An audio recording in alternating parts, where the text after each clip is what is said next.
ನನಗೇನೋ ಬೆಳ್ಳಿ ವ್ರತ ಮಾಡೋ ಸ್ಥಿತಿಲಿ ಇರ್ತಾಳೆ ಅಂತ ಅನಿಸ್ತಿಲ್ಲ. ಮಾವ, ಬೆಳ್ಳಿ ಬೆಳ್ಳಿ ನೀನ್ ಯಾಕೆ ನಡ್ಕೊಂಬರೋದಕ್ಕೆ ಹೋದೆ?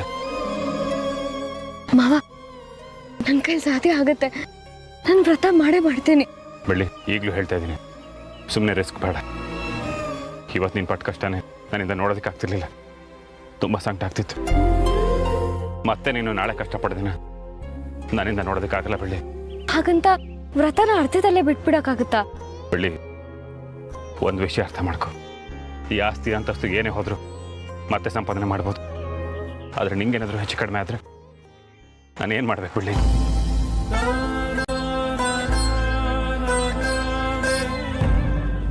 ಮಾವ, ನಾನೀಗ ಸುಧಾರಿಸಿದ್ದೀನಿ ಅಂತ ಹೇಳ್ತಿದ್ದೀನಲ್ಲ, ನಾಳೆ ಬೆಳಗ್ಗೆ ಅಷ್ಟೊತ್ತಿಗೆ ನಾನು ಪೂರ್ತಿಯಾಗಿ ಗುಣ ಆಗಿರ್ತೀನಿ. ನೋಡು, ನಾಳೆ ನಿಮಗೆ ನಡೀಬೇಕಾದ್ರೆ ಮಾತ್ರ ವ್ರತ ಮಾಡೋದಕ್ಕೆ ನಾನು ಒಪ್ಕೋತೀನಿ. ಇಲ್ಲ ಅಂದರೆ ಯಾವುದೇ ಕಾರಣಕ್ಕೂ ನೀವು ವ್ರತ ಮಾಡೋ ಹಾಗಿಲ್ಲ. ಮುತ್ತು, ನೀನು ಅನಗತ್ಯವಾಗಿ ತಲೆ ಕೆಡಿಸ್ಕೋತಾ ಇದೆಯಾ? ಬೆಳ್ಳಿ ಹುಷಾರಾಗಿದ್ದೀನಿ ಅಂತ ಹೇಳ್ತಿದ್ದಾಳಲ್ವಾ? ನೋಡು ಎಷ್ಟು ಗಟ್ಟಿಯಾಗಿ ನಿಂತಿದ್ದಾಳೆ. ನೀವು ಸ್ವಲ್ಪ ಸುಮ್ಮನೆ ಇರ್ತೀಯಾ? ನಾಳೆ ಏನಾದರೂ ಹೆಚ್ಚು ಕಡಿಮೆ ಆದರೆ ಏನು ಮಾಡೋದು? ಡಾಕ್ಟರ್ ಹೇಳಿದ್ರಲ್ವಾ? ಮಾವ, ನಿಮಗೆ ಮಹಾಸ್ವಾಮಿಗಳ ಮೇಲೆ ನಂಬಿಕೆ ಇದೆ ಅಲ್ವಾ? ಹಾಂ, ತುಂಬಾ ಇದೆ. ಹಾಗಾದರೆ ನನಗೋಸ್ಕರ ಒಂದೇ ಒಂದು ಕೆಲಸ ಮಾಡಿ.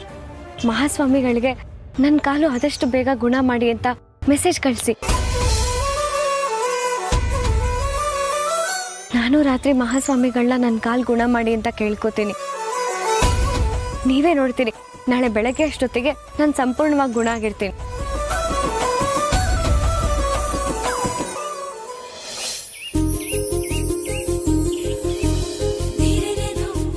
ಮಾವ, ಮಾವ, ಮಾವ, ಎದ್ದೇಳಿ, ಎದ್ದೇಳಿ, ಹೊತ್ತಾಯ್ತು. ಮುತ್ತು ಮಾವ,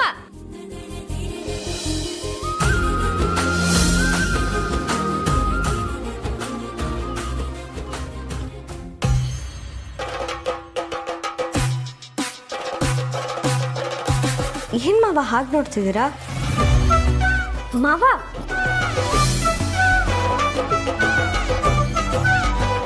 ಬೆಳ್ಳಿ, ನಿನ್ನ ಜೊತೆ ಇರೋ ಒಂದು ಸುಂದರವಾದ ಕನಸು ಕಾಣ್ತಾ ಇದ್ದೆ. ಅಷ್ಟರಲ್ಲಿ ನೀನು ಹೆಸರು ಮಾಡಿಬಿಟ್ಟೆ ನೋಡು. ಬೆಳ್ಳಿ, ನಿನ್ನ ಕನಸಲ್ಲಿದ್ದಕ್ಕಿಂತ ಇವಾಗ ಇನ್ನೂ ಸುಂದರವಾಗಿ ಕಾಣಿಸ್ತಿದ್ಯಾ? ಬೆಳ್ಳಿ, ಇವತ್ತು ನೀನು ಎಷ್ಟು ಚೆನ್ನಾಗಿ ಕಾಣಿಸ್ತಿದ್ಯಾ ಗೊತ್ತಾ? ಹಾಗೆ ನೋಡ್ತಾ ಇರಬೇಕು ಅನ್ಸುತ್ತೆ.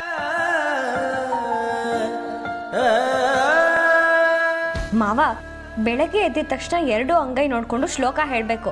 ಕರಾಗ್ರೆ ವಸತೆ ಲಕ್ಷ್ಮಿ, ಕರಮಧ್ಯೆ ಸರಸ್ವತಿ, ಕರಮೂಲೆ ಸ್ಥಿತೆ ಗೌರಿ, ಪ್ರಭಾತೆ ಕರ ದರ್ಶನಂ ಅಂತ. ನನ್ನ ಮುಖ ನೋಡೋದಲ್ಲ.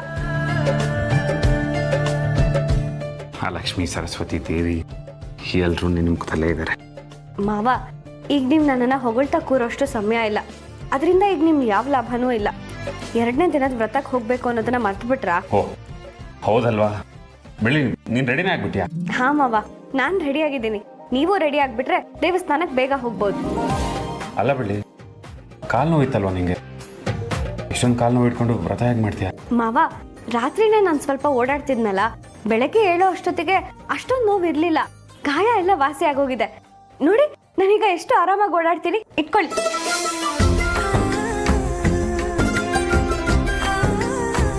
ಬೆಳ್ಳಿ, ಆಶ್ಚರ್ಯ ಆಗ್ತಿದೆ. ಅಲ್ಲ, ಡಾಕ್ಟ್ರು 4 ರಿಂದ 5 ದಿನ ಬೇಕು ಓಡಾಡೋದಕ್ಕೆ ಅಂತ ಹೇಳಿದ್ರು. ಈಗ ನೋಡಿದ್ರೆ ಆರಾಮಾಗಿ ಓಡಾಡ್ತಿದ್ಯಾ? ಬೆಳ್ಳಿ, ಇದೇನೋ ಪವಾಡನೇ ಇರಬೇಕು. ಹೌದು ಮಾವ, ಇದೊಂದು ರೀತಿ ಪವಾಡನೆ. ನೀವು ರಾತ್ರಿ ಮಹಾಸ್ವಾಮಿಗಳಿಗೆ ಮೆಸೇಜ್ ಮಾಡಿದ್ರಲ್ಲ, ಬೆಳಗ್ಗೆ ಎದ್ದು ನೋಡಿದ ತಕ್ಷಣ ತರ್ಚಿದ ಗಾಯ ಇರಲಿಲ್ಲ, ನೋವು ಇರಲಿಲ್ಲ, ಮಾಮೂಲಿ ಆಗಿತ್ತು. ಒಂದು ನಿಮಿಷ ಬೆಳ್ಳಿ.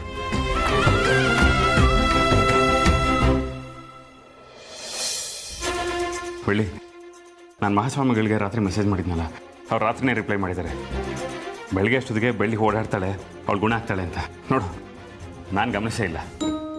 ನಾನು ಹೇಳಿರ್ಲಿಲ್ವಾ ಮಾವ, ಇದು ಮಹಾಸ್ವಾಮಿಯಿಂದ ಸಾಧ್ಯ ಅಂತ? ನನ್ನ ನಂಬಿಕೆ ಸುಳ್ಳಾಗ್ಲಿಲ್ಲ. ನಿಜ ಬೆಳ್ಳಿ, ನಿನ್ನ ನಂಬಿಕೆ ತುಂಬ ಅಚಲವಾದದ್ದು, ಅಗಾಧವಾದದ್ದು. ಅದಕ್ಕೆ ಮಹಾಸ್ವಾಮಿಗಳು ನಮ್ಮನ್ನೆಲ್ಲ ಕಾಪಾಡೋದಕ್ಕೆ ನಿನ್ನಿಂದ ಮಾತ್ರ ಸಾಧ್ಯ ಅಂತ ಹೇಳಿರೋದು. ಮಾವ, ಈ ನಂಬಿಕೆಗೆ ಮೂಲ ಕಾರಣನೇ ನೀವು. ನೀವು ನನ್ನ ಜೀವನದಲ್ಲಿ ಸಿಗದೆ ಹೋಗಿದ್ದಿದ್ರೆ ನನ್ನ ನಂಬಿಕೆ ಎಲ್ಲ ನುಚ್ಚು ನೂರಾಗಿ ಹೋಗ್ತಿತ್ತು. ನಿಮ್ಮ ಜೊತೆನೇ ಆ ದೇವರು ನನ್ನ ನಂಬಿಕೆ ಶ್ರದ್ಧೆನೆಲ್ಲ ಕಾಪಾಡಿದ್ದಾನೆ.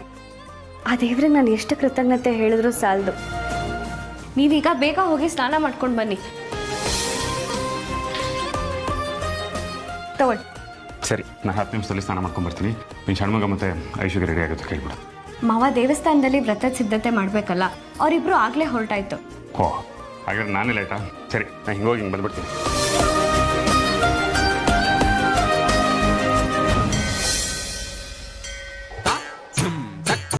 ನಮಸ್ತೆ ಸ್ವಾಮಿ. ಬನ್ನಿ ಬನ್ನಿ, ನಿಮಗೋಸ್ಕರನೇ ಕಾಯ್ತಿದ್ದೆ. ನೋಡಿ, 2ನೇ ದಿನದ ವ್ರತಕ್ಕೆ ಎಲ್ಲ ಸಿದ್ಧವಾಗಿದೆ.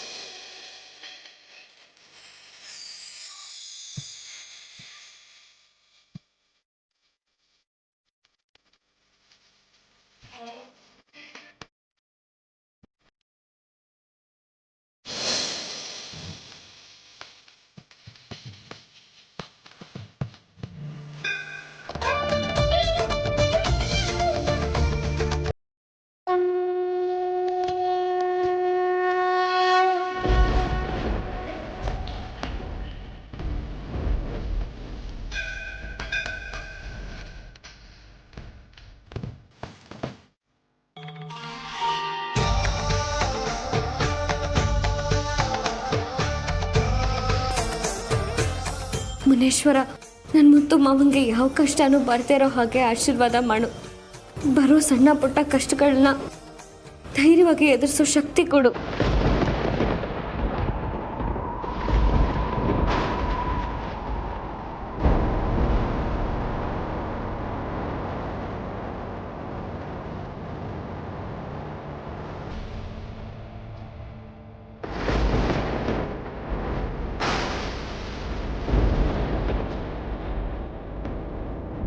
ಮುತ್ತು, ಇದೇನಿದು ಮುತ್ತು?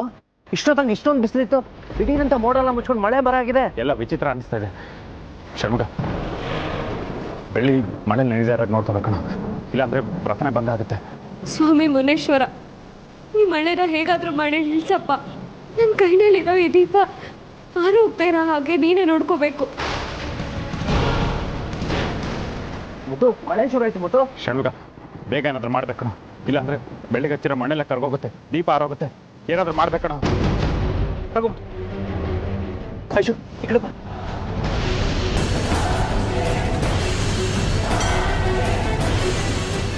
ಮುತ್ತು, ದೀಪ ಆರೋಗ್ತಿದೆ ಮುತ್ತು.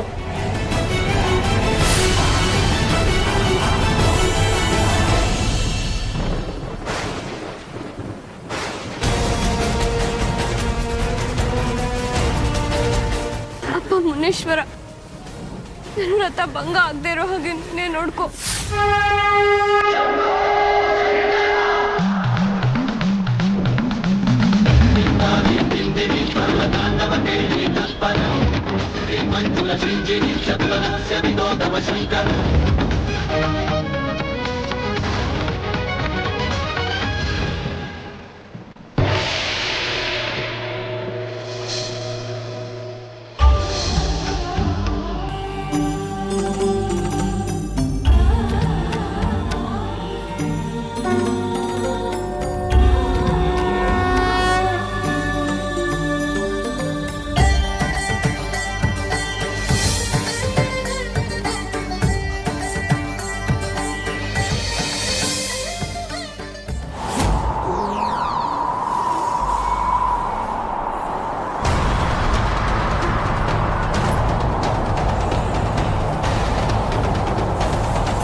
ಮುನೇಶ್ವರ, ಯಾಕೆ ನಿನಗೆ ನನ್ನ ಮೇಲೆ ಇಷ್ಟೊಂದು ಕೋಪ? ನನ್ನ ಮುತ್ತು ಮಾವಂಗೆ ಬರೋ ಕಷ್ಟಗಳು ಕಮ್ಮಿ ಆಗಬೇಕು ಅಂದರೆ ನಾನು ಈ ವ್ರತನ ಮುಗಿಸ್ಲೇಬೇಕು. ನನಗೆ ನನ್ನ ಮುತ್ತು ಮಾವನ ಮೇಲಿರೋ ಪ್ರೀತಿ ನಿಜವಾದ್ದೇ ಆದರೆ, ಪವಿತ್ರವಾಗಿದ್ದೇ ಆದರೆ, ನನ್ನ ಕೈಯಲ್ಲಿರೋ ಈ ದೀಪಗಳು ಆರೋಗ್ತಿರೋ ಹಾಗೆ ನೀನೇ ನೋಡ್ಕೋಬೇಕು.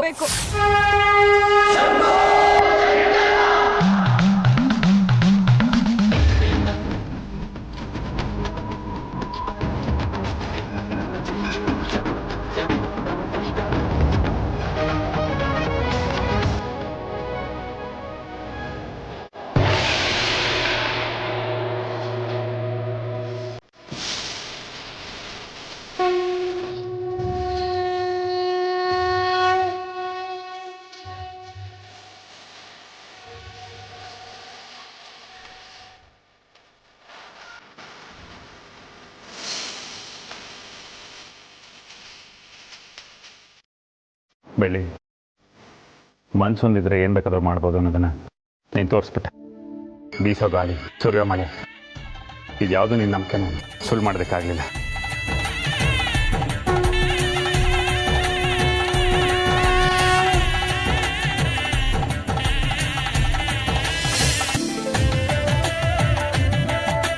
ಚಿತ್ರಕ್ಕ, ಎಷ್ಟೇ ಕಷ್ಟಗಳು ಎದುರಾದ್ರೂ ಇವತ್ತಿನ ವ್ರತನ ನಾನು ಸಾಂಗವಾಗಿ ಮುಗಿಸ್ದೆ. ಷಣ್ಮುಗಣ್ಣ, ಮುತ್ತು ಮಾವ, ಐಶು ಎಲ್ಲ ನನ್ನ ಬೆಂಬಲವಾಗಿ ನಿಂತು ವ್ರತನ ಕೆಡದಿರೋ ಹಾಗೆ ನೋಡ್ಕೊಂಡ್ರು. ಚಿತ್ರಕ್ಕ, ಹೇಗೋ ಮುತ್ತು ಮಾವನ ಕಷ್ಟಗಳು ಕಮ್ಮಿ ಆಗೋದಕ್ಕೆ ಹೊತ್ಕೊಂಡಿದ್ದ ಹರಕೆ ವ್ರತಗಳಲ್ಲಿ 2 ದಿನ ಮುಗಿಸಿದ್ದೀನಿ. ಈಗ ನಾಳೆ 3ನೇ ದಿನ. ನಾಳೆನೂ ಯಾವುದೇ ತೊಂದರೆ ಇಲ್ಲದೆ ವ್ರತನ ಪೂರ್ತಿ ಮಾಡೋದಕ್ಕೆ ನನಗೆ ಶಕ್ತಿ ಕೊಡಿ.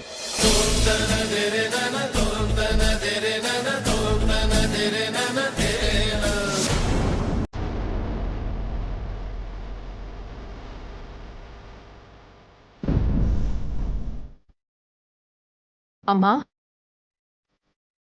ಏನ್ ಯೋಚನೆ ಮಾಡ್ತಿದ್ದೆ? ಭೈರನ್ ಬಗ್ಗೆನಾ? ಅವನು ನಮ್ಮನ್ನೆಲ್ಲ ಬಿಟ್ಟು ಹೋಗಿದ್ದಾನೆ. ಅವನ ಬಗ್ಗೆ ಯೋಚನೆ ಮಾಡೋದಲ್ಲ ಅರ್ಥನೇ ಇಲ್ಲ. ನಾನು ಬೆಳ್ಳಿ ಬಗ್ಗೆ ಯೋಚನೆ ಮಾಡ್ತಿದ್ದೆ. ಬೆಳ್ಳಿ ಬಗ್ಗೆ ಇಷ್ಟೊಂದು ಯೋಚನೆ ಮಾಡೋ ಅಗತ್ಯ ಏನಿದೆ ಅಮ್ಮ? ಈಗಾಗಲೇ ಅವಳು 2 ವ್ರತನ ಆರಾಮಾಗಿ ಮುಗಿಸಿದಾಳೆ. ಇನ್ನು ಉಳ್ದಿರೋದು 1ದೇ ವ್ರತ, ಅದನ್ನು ಅವಳು ಮುಗಿಸ್ತಾಳೆ. ಆಮೇಲೆ ಅಣ್ಣಂಗೆ ಬಂದಿರೋ ಕಷ್ಟ ಎಲ್ಲ ದೂರ ಆಗತ್ತೆ. ಮುಳ್ಳಿನ ಹಾಸಿಗೆ ಮೇಲೆ 1 ಗಂಟೆಗಳ ಕಾಲ ಕೂತು ವ್ರತ ಮಾಡೋದು ಅಷ್ಟು ಸುಲಭವಾದ ಮಾತಲ್ಲ. ನಾಳೆ ಅವಳು ಮಾಡ್ತಿರೋ ವ್ರತಕ್ಕೆ ಯಾವುದೇ ಒಂದು ಭಂಗ ಬರದೇ ಇದ್ರೆ ಸಾಕು.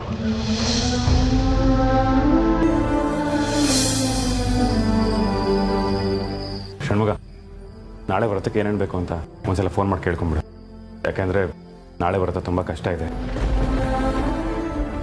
ಯಾಕೋ ಡಲ್ ಆಗಿದೆಯಾ? ಏನಾದರೂ ಸಮಸ್ಯೆನಾ? ಸಮಸ್ಯೆ ಅಂತ ಅಲ್ಲ ಮುತ್ತು, ಕೆಲಸದವರು ಮುಳ್ಳಿನ ಹಾಸಿಗೆ ರೆಡಿ ಮಾಡಬೇಕಾದ್ರೆ ಬೆಳ್ಳಿನೇ ನೆನಪಾದ್ಲು. ಬದುಕಿನ ಪೂರ್ತಿ ಮುಳ್ಳಿನ ಹಾದಿಲೇ ತುಳಿದವಳು, ಮುಳ್ಳಿನ ಮೇಲೆ ನಡೆದವಳು. ಇನ್ನು ಮದುವೆ ಆದ್ಮೇಲಾದರೂ ಸುಖವಾಗಿರ್ತಾಳೆ, ಹೂವಿನ ಹಾಸಿಗೆ ಮೇಲೆ ಬದುಕ್ತಾಳೆ ಅಂತ ಆಸೆ ಪಟ್ಟಿದ್ದೆ. ಆದ್ರೆ ಈಗ ಮತ್ತೆ ಮುಳ್ಳಿನ ಮೇಲೆ ಅಂದಾಗ ಏನೋ ಸಂಕಟ. ಹೌದು ಕಣ, ಅದನ್ನ ನೆನೆಸ್ಕೊಂಡ್ರೆ ನನ್ನ ಕರಳು ಹಿಡಿದಾಗುತ್ತೆ. ಪಾಪ, ಅವಳು ಯಾಕೆ ನನಗೋಸ್ಕರ ಎಷ್ಟೊಂದೆಲ್ಲ ಕಷ್ಟಪಡಬೇಕು? ಅವಳ ಪ್ರೀತಿ, ಅವಳ ತ್ಯಾಗದ ಮುಂದೆ ನಾನೇನು ಕೊಡಬಲ್ಲೆ? ನಾನು ಚೆನ್ನಾಗಿರ್ಬೇಕು, ನನಗೆ ಆ ಕಷ್ಟನ ಬರಬಾರ್ದು ಅಂತ ಎಲ್ಲ ಕಷ್ಟನ ಅವಳ ಮೇಲೆ ಹೇಳ್ಕೊಂಡು ಒದ್ದಾಡ್ತಿದ್ದಾಳೆ ಪಾಪ. ಅಲ್ಲ ಕಣ, ಅವಳಿಗೆ ಆಶ್ರಯ ಆಗಬೇಕಾಗಿರೋ ನಾನು ಅಸಹಾಯಕನಾಗಿ ಸುಮ್ಮನೆ ನೋಡ್ಕೊಂಡು ನಿಂತಿರೋಂಥ ಪರಿಸ್ಥಿತಿ ಬಂದಿದೆ ಕಣ. ಮತ್ತು ನಾಳೆ ಮಾಡೋ ವ್ರತದ ಬಗ್ಗೆ ಕೇಳಿದಾಗ ಒಂದು ಕ್ಷಣ ಎದೆ ಚೆಲ್ಲಂತು. ಆ ವ್ರತ ಆ ಕಾಲದಲ್ಲಿ ಭೀಷ್ಮಾಚಾರ್ಯಗಳು ಬಾಣದ ಮೇಲೆ ಮಲಗಿದ ಹಾಗೆ. ಈ ಥರ ವ್ರತ ಕಟ್ಲೆ ಮುನೀಶ್ವರ ದೇವಸ್ಥಾನದಲ್ಲಿ ಇತ್ತೀಚೆಗೆ ನಡೆದೇ ಇಲ್ವಂತೆ. ನನಗೆ ಏನೇ ಕಷ್ಟ ಬಂದರೂ ನಾನು ಅನುಭವಿಸೋದಕ್ಕೆ ಸಿದ್ಧವಾಗಿದ್ದೀನಿ ಕಣೋ, ನಾನು ಸಿದ್ಧವಾಗಿದ್ದೀನಿ. ಆದರೆ ಬೆಳ್ಳಿ, ಈ ವ್ರತ ತುಂಬ ಕಷ್ಟವಾಗಿದೆ. ಈ ವ್ರತ ಮಾಡಬೇಡ ಅಂತ ಹೇಳಿದ್ರೆ ಅವಳು ಕೇಳ್ತಾಳ? ಕೇಳಲ್ಲ. ಈಗ ನನಗಿರೋ ಒಂದೇ ದಾರಿ ಅಂದರೆ ಅವಳಿಗೆ ಏನು ಕಷ್ಟ ಆಗದೆ ಇರಲಿ ಅಂತ ದೇವರಲ್ಲಿ ಕೇಳ್ಕೋಬೇಕು ಅಷ್ಟೇ.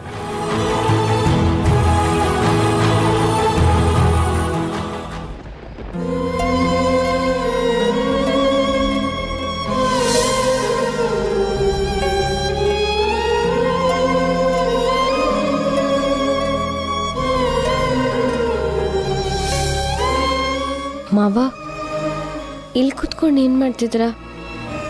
ಮಲ್ಕೊಳ್ಳಿ, ಬನ್ನಿ. ಇಲ್ಲ ಬೆಳ್ಳಿ, ನಂಗೆ ನಿದ್ದೆ ಬರ್ತಿಲ್ಲ. ನಾಳೆ ವ್ರತದ ಬಗ್ಗೆ ನೀವು ಯೋಚನೆ ಮಾಡ್ತಿದ್ದೆ. ಬೆಳ್ಳಿ, ನೀನು ಮಾಡಕ್ಕೆ ಹೊರಟಿರೋ ವ್ರತ ಸಾಮಾನ್ಯವಾದದ್ದು ಅಲ್ವಂತೆ. ಅಲ್ಲ ಬೆಳ್ಳಿ, ಮುಳ್ಳಿನ ಹಾಸಿಗೆ ಮೇಲೆ ಕೂತ್ಕೊಳ್ತು ಅಂದ್ರೆ ಹೇಗೆ ಬಿಡ್ಲಿ? ಷಣ್ಮುಖ ಚಿಕ್ಕಮ್ಮ ಎಲ್ಲರೂ ಹೇಳ್ತಿದ್ರು ಇದು ತುಂಬಾ ರಿಸ್ಕ್ ಅಂತ. ಮಾವ, ನಾಳೆ ಮಾಡ್ತಿರೋ ವ್ರತ ತುಂಬ ಅಪಾಯಕಾರಿಯಾದ್ದು ಅಂತ ನನಗೆ ಗೊತ್ತು. ಆದರೆ ಅದೆಷ್ಟೇ ಅಪಾಯಕಾರಿಯಾಗಿದ್ರೂ ನಾನು ಅದನ್ನು ಮಾಡಲೇಬೇಕು. ನಾನು ಈ ವ್ರತ ಮಾಡೋದ್ರಿಂದ ನಿಮಗೆ ಬರೋ ಕಷ್ಟಗಳಲ್ಲಿ ಎಳ್ಳಷ್ಟಾದರೂ ಕಮ್ಮಿ ಆದರೆ ನಾನು ನಿಮ್ಮ ಹೆಂಡತಿ ಆಗಿದ್ದಕ್ಕೂ ಸಾರ್ಥಕ ಆಗುತ್ತೆ. ಅದು ಅಲ್ಲದೆ ಮಹಾಸ್ವಾಮಿಗಳೇ ಹೇಳಿದಾರಲ್ಲ, ಎಷ್ಟೇ ಕಷ್ಟ ಬಂದರೂ ವ್ರತನ ಮಾಡಿ ಮುಗಿಸ್ಲೇಬೇಕು ಅಂತ. ನಾನು ಈಗಾಗಲೇ ಸಂಕಲ್ಪ ಮಾಡಾಗಿದೆ. ಈಗ ಇದರಲ್ಲಿ ಯೋಚನೆ ಮಾಡೋಂಥದ್ದೇನಿದೆ ಮಾವ? ನಾನಿಷ್ಟು ಕಷ್ಟಪಟ್ಟು ಈ ವ್ರತ ಮಾಡಿದ್ರೆ ಮಾತ್ರ ನಿಮಗೆ ಬರೋ ಕಷ್ಟಗಳು ಕಮ್ಮಿ ಆಗೋದು. 2 ದಿನದ ವ್ರತನ ಹೇಗೆ ಮುಗಿಸಿದ್ನೋ ಹಾಗೆ ಎಷ್ಟೇ ಕಷ್ಟ ಬಂದರೂ ನಾಳೆನೂ ವ್ರತ ಮಾಡಿ ಮುಗಿಸ್ತೀನಿ. ಮೇಲಾಗಿ ನಾನು ಇದನ್ನು ಸ್ವಪ್ರೇರಣೆಯಿಂದ ಮಾಡ್ತಿರೋದು. ನೀವು ನನಗೆ ಯಾವ ಒತ್ತಾಯನೂ ಮಾಡಲಿಲ್ವಲ್ಲ. ಇನ್ನು ಯೋಚನೆ ಮಾಡಿದ್ದು ಸಾಕು ಮಾವ. ಎಲ್ಲ ಆ ಮುನೇಶ್ವರಂಗೆ ಬಿಟ್ಬಿಡಿ. ನೀವು ನೆಮ್ಮದಿಯಾಗಿರಿ. ನಾಳೆನೂ ನನ್ನ ವ್ರತನ ಸಾಂಗವಾಗಿ ಮುಗಿಸ್ತೀನಿ ಅನ್ನೋ ಆತ್ಮವಿಶ್ವಾಸ ನನಗಿದೆ.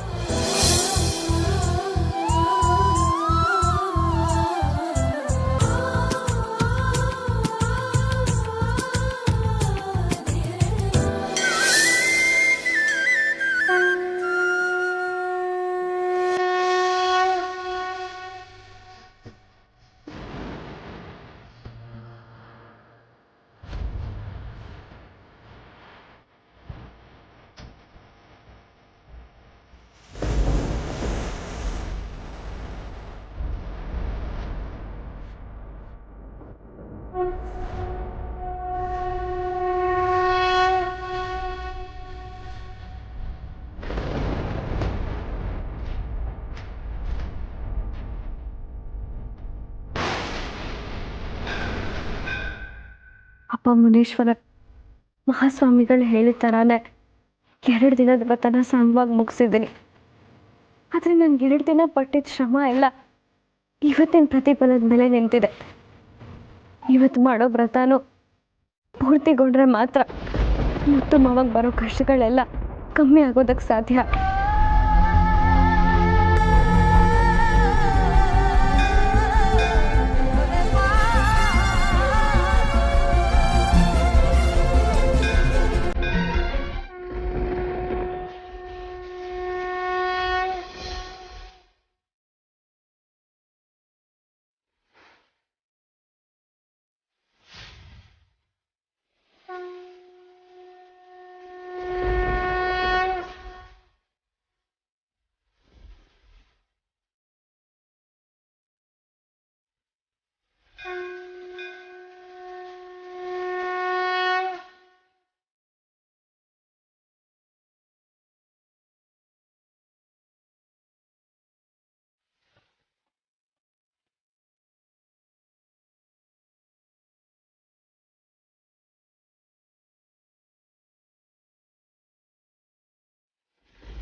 ಅಮ್ಮ